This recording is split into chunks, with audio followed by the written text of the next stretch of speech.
Last week, as a massive winter storm took shape and moved across the country, scientists from around the world were making their way to Houston, Texas for the American Meteorological Society's annual meeting. Thousands of experts in weather, water, and climate coming together to share research, to listen, to collaborate, and to learn. Productive conversations unfolded in conference rooms, over dinners, and in hotel bars, all searching for answers to the same questions. How do we understand the past, keep up with the present, and prepare for a future that's arriving faster than ever? One of the key voices at that conference was Ken Graham, director of the National Weather Service. Today I'm going off the radar with Ken to hear his takeaways from this year's meeting. We'll discuss NOAA's use of AI in weather forecast modeling. I think in the next 5 to 10 years, you're going to see a significant leap in the accuracy of the models. And what has him excited about the year ahead. I've been in the National Weather Service for 31 years, and I've never seen the future as bright as I see it now. There's never been a more exciting time to work at the National Weather Service.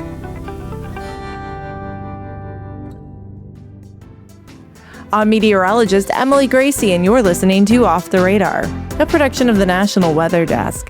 On the show, we dig deep into topics about weather, climate, the ocean, space, and much more. Our goal is to help you better understand the weather and to love it as much as we do.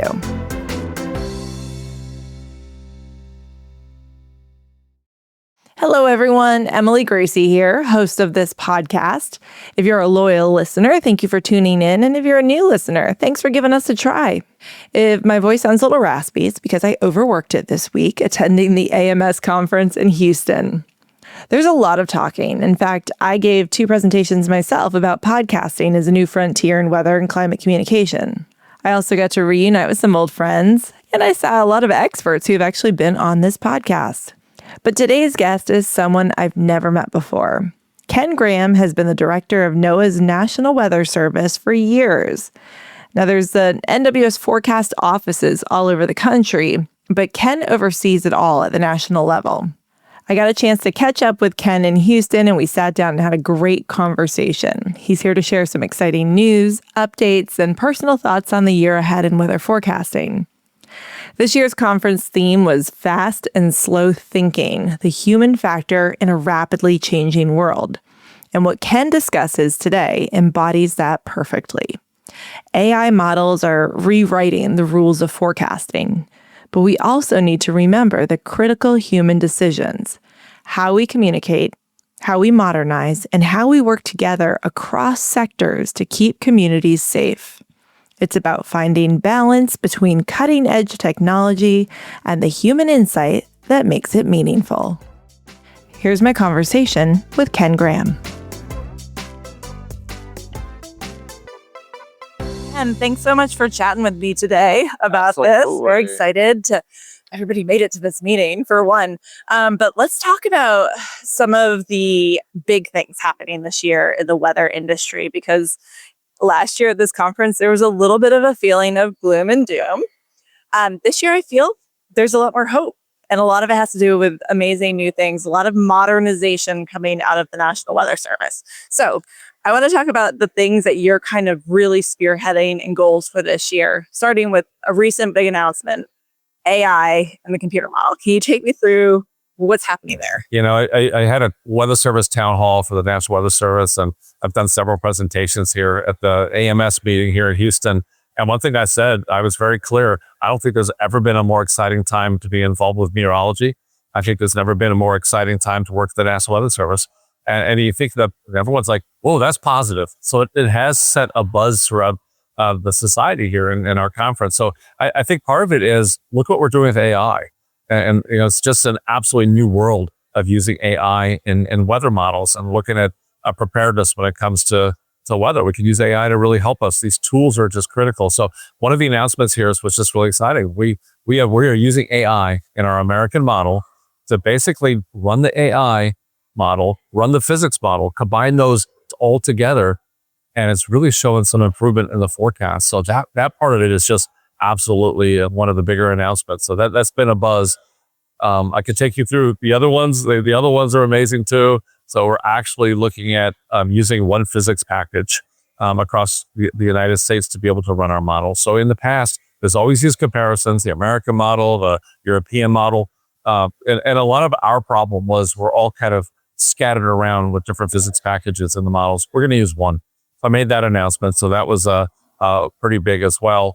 And the third announcement that sent a buzz throughout the whole conference is the fact that we're going to take our supercomputer and we're going to take how we run our models and we're going to move that to the cloud. And that's really exciting because that actually opens up a whole new world of getting more data into the models, being able to have a situation that we can house more data and we can give the forecasters, that's the ultimate goal, right? The forecasters on the front lines will have more data than ever to be able to issue those important warnings and watches and advisories.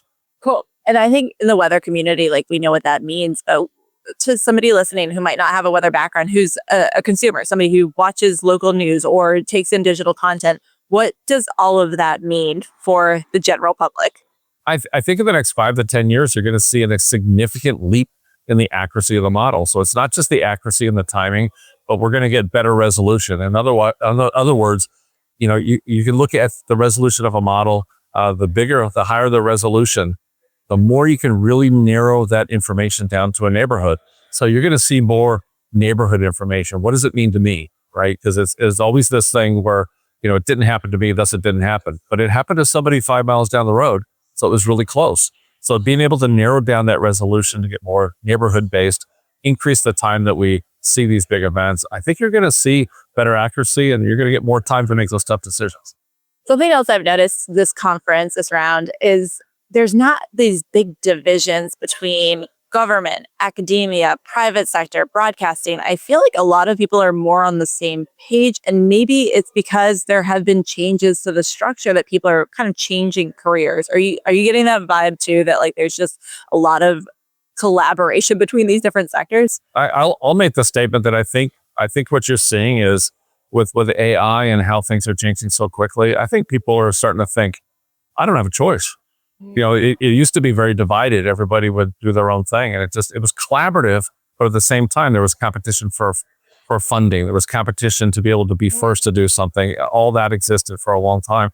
I think what's happening now is everyone's starting to think, I don't think I could keep up with how fast things are changing. So I think what you're going to see, and you're already seeing it at this conference, we're all going to work better together than ever because I think it's the only way to be able to keep up with the pace of change. Stronger together. I love it. Something else that we tend to do at these conferences is look back at the year and like, what were the tragedies? What did we do not perfectly? What can we learn from? And I was sitting in on a panel this morning about the Texas flooding, and it ties back to work being done by the National Weather Service, by NOAA, when it comes to weather radios. Yeah. This is an old tech, but there's some new stuff happening, I'm hearing, when it comes to weather radios. Yeah, it's interesting. Here's a little bit of trivia about the National Weather Service. We operate the largest radio network on Earth, 1,033 weather radio transmitters across the country, which is incredible. And also looking at in the Pacific and looking at the Caribbean. So I think that's it was old technology. But at the same time, when a storm hits, when you think about outages, communication outages, sometimes it's the old technology that actually still works. And I actually am a ham radio operator, and people even look at that as old technology. But I could tell you, being in the damaged area of New Orleans after Katrina, that was the only thing that I could use to communicate. So we're looking at modernizing the system, and some of my transmitters have been around a while. In fact, half my transmitters were over 30 years old. So I'm really looking at, really being able to update those transmitters, being able to really do more outreach for people to get the receivers. Because if you look at the Texas floods, you look at countless other events, we can have warnings out, we can have early warning, but we got to get that to the person that's actually going to make a decision. I think that's critical. If you don't have that, the whole thing falls apart.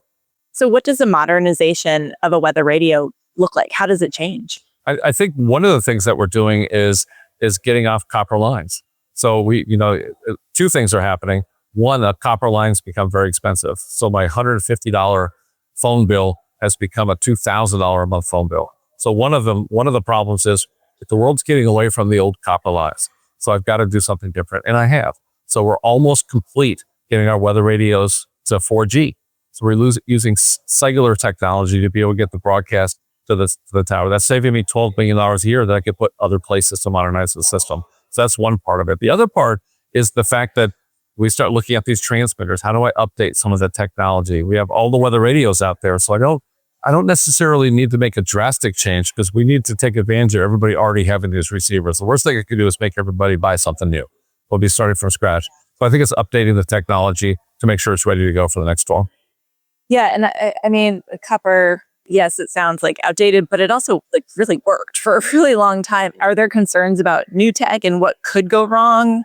And actually, in my experience, the copper has been pretty great. But if you look at Hurricane Katrina, you look at these disasters, we're losing the phone lines whenever we get these big storms. Even a flood could knock out those phone lines. So what we're trying to do is make it more resilient. And so we're looking at 4G to make sure we get that information there. So it's not perfect, but it's better than we have underground. And the other part that I want to explore, so we're just on the early stages of this, can we have another backup? So redundancy is everything in disasters. So if I could have maybe some sort of satellite backup, we already tested it. We actually worked to use satellite broadcast to a weather radio in Washington, D.C., and it worked. So I'm a good at, if given the opportunity and the funding, I want to build some redundancy in the system too. Love it. Can we talk about communication for a minute? Because there's a lot of buzz about that too. And especially, we had our this recent ice storm across the country, different messages coming from different sources and misinformation. I've heard a lot of talk about that at this conference. So I'm curious, is there work being done with the National Weather Service when it comes to communication and getting the message to people, getting the right message to people? One thing really huge that we've done really trying to get the message out there is we're pretty aggressive on social media. So just really proud of the agency jumping on different social media mediums to get that information out. Because if you think about it, before that, it was hard to have direct contact with the general public outside of calling them, right? A telephone call. So now being able to reach so many people on social media is huge. So, but that changes, right? Different social media mediums change with time and generation as well. So the other thing that we're really starting to ramp up is looking at videos. And we used to, when we started this, even I started doing this at the National Hurricane Center, there were 3 to 5 minute videos. The attention span's not that now. So it's shorter videos. So you're starting to see the space weather event or this winter weather event. Our forecast office is doing an amazing job with short 30-second, 1-minute videos to get the information. That is just absolutely a game changer when it comes to getting information from the official source of the National Weather Service. Yeah, and the Hurricane Center is doing amazing stuff for that too. I love the stuff that both of you are putting out. Yeah. Hurricane forecasting. I heard there's some updates there to hurricane forecasting. Yeah, I think one big thing with the hurricane forecasting is we're implementing AI into that hurricane forecast, and it's really, really showing some promise. So I think as we experiment with some of these AI models, you'll start to see some improvements in that hurricane forecast. But we've made some big strides in service as well. We changed the cone several years ago. So it's not just this cone of uncertainty where the storm is going to be 2/3 of the time, which means 1/3 of the time it's outside the cone, which is interesting. So the better we do, it's based on 5 years of averages on the forecast accuracy. So the better we do, the smaller the cone. So we've actually changed the cone to actually show the inland impacts. So it's not just the cone. Now it encompasses the storm surge. It encompasses the heavy rain and wind. So we're really trying to use social science. So it's not just the physical science, but social science and how people interpret information to change how a graphic is or how we communicate that information. So that's just as important as the warning, is making sure people understand it. Your takeaways from this conference, has anything surprised you? I'm happy that everybody seems positive. I'm happy that everybody here is ready for the future. We're ready for this explosion of artificial intelligence in the community. And I think the biggest thing for me is the enthusiasm of the young students. So we had a student session over the weekend, and for the first time in Weather Service history, the National Weather Service history, by the way, 146 years old, the first time we've ever really had direct hiring authority, we hired 5 of the students. Wow. Created a big buzz throughout the conference. So that was an experiment. It worked. We're going to take some lessons learned. We're going to keep doing it at these conferences and get the youngest and the brightest and amazing folks into the National Weather Service. Any words of encouragement or positivity from what's been a really rough year in the weather community? Is there anything that you can offer people, the general public, when it comes to good forecasting and weather communication? Yeah, I've been in the National Weather Service for 31 years. And I've never seen the future as bright as I see it now. That you start looking at the Weather Service we're hiring incredibly bright students. We should be able to hire the best students because we're the best agency. And so I see new modeling. I see new tools. I see an incredible future. I'm transforming our whole agency right now to get us out of the office and into the emergency operations center. So in the next 2 years, I'm going to take all our systems to the cloud. So the forecasters that we're hiring, the meteorologists, the hydrologists, they're going to have a future where they can work anywhere, which is absolutely a game changer. So actually, it's interesting. I've never been so positive. The National Weather Service has never been as ready as we are for the next disaster. Thank you so much for your time today. Oh, absolutely. So let's keep talking and just encouraging everybody watching. We're going to have a perfect forecast, but we need you to get prepared for the next disaster. Off the Radar is a production of the National Weather Desk. Make sure you're following the show on Apple Podcasts, Spotify, or wherever you listen to your podcasts. New episodes published every Tuesday. Thank you to Ken Graham for joining me this week in Houston. Also, thanks to Erica Groche and the rest of the Weather Service Public Affairs team for their assistance with this interview. Thanks to the National Weather Desk and Singular Broadcast Group for their ongoing support of the podcast, and as always, to Brian Petras for his help with today's episode. I'm meteorologist Emily Gracie. Make it a great day.